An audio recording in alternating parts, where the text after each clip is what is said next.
اعوذ باللہ من الشیطان الرجیم، بسم اللہ الرحمن الرحیم۔ السلام علیکم ناظرین، آج ہم تعصب یا عصبیت کے حوالے سے گفتگو کریں گے۔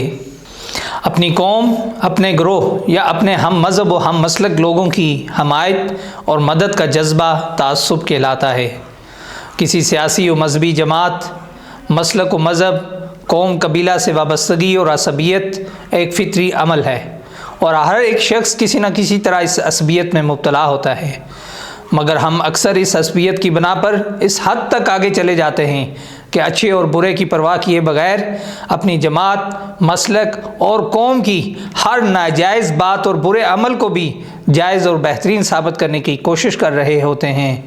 تعصب اگر حق کے معاملہ میں ہو تو اچھا عمل ہے، اور اگر تعصب کا تعلق حق بات کو جھٹلانے، ظلم و زیادتی اختیار کرنے اور اپنی کو طاقت اور قوت کے اظہار کے لیے ہو تو انتہائی قابل مذمت عمل ہے۔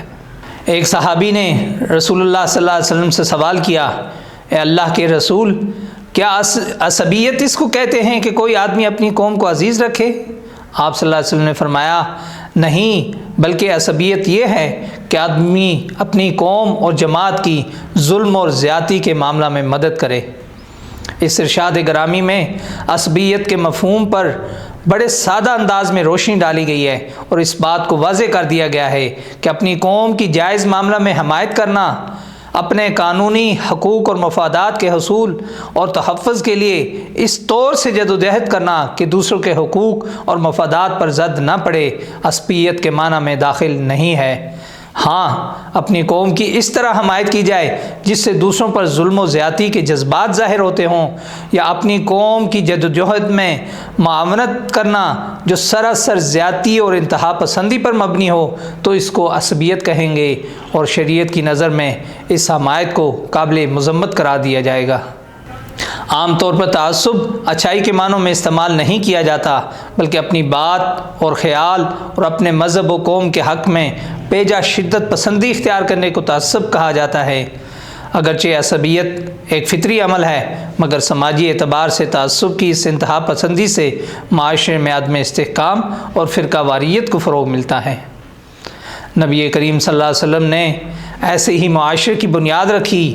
جس میں ہر انسان کو بلا تفریق مذہب و قبیلہ اس کے تمام حقوق حاصل تھے۔ اس مدنی معاشرہ میں حقوق کی ادائیگی میں کبھی بھی مذہب، قبیلہ، خاندان، علاقہ، حسب نسب رکاوٹ نہیں بنا۔ ہر طرح کے تعصب اور عصبیت سے پاک معاشرہ مرز وجود میں آیا۔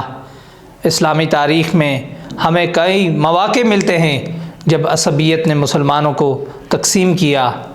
مثلاً مختلف قبائل کی آپس کی لڑائیاں اور دشمنیاں جو کہ اسلامی تعلیمات کے مخالف تھیں، خلافت راشدہ کے دور میں حضرت عمر رضی اللہ تعالیٰ عنہ نے عصبیت کے خاتمے کے لیے قومیت سے بالا تر ہو کر فیصلے کیے۔ سنن ابی داؤد میں روایت ہے، حضرت جابر رضی اللہ تعالیٰ عنہ فرماتے ہیں کہ رسول اللہ صلی اللہ علیہ وسلم نے فرمایا،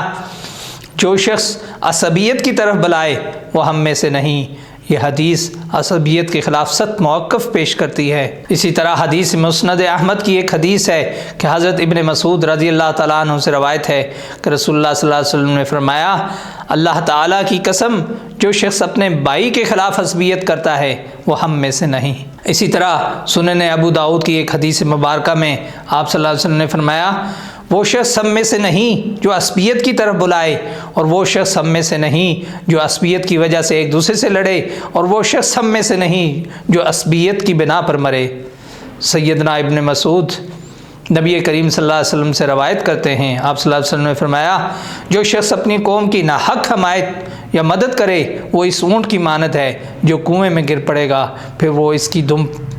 پکڑ کر کھینچ رہا ہوگا۔ اسلام کا طریقہ تو یہ ہے کہ دو آدمی اگر اپنے جھگڑے میں لوگوں کو مدد کے لیے پکارنا چاہیں تو وہ کہیں، مسلمانوں آؤ اور ہماری مدد کرو، یا یہ کہیں کہ لوگوں ہماری مدد کے لیے آؤ لیکن ان میں سے ہر ایک اگر اپنے قبیلے،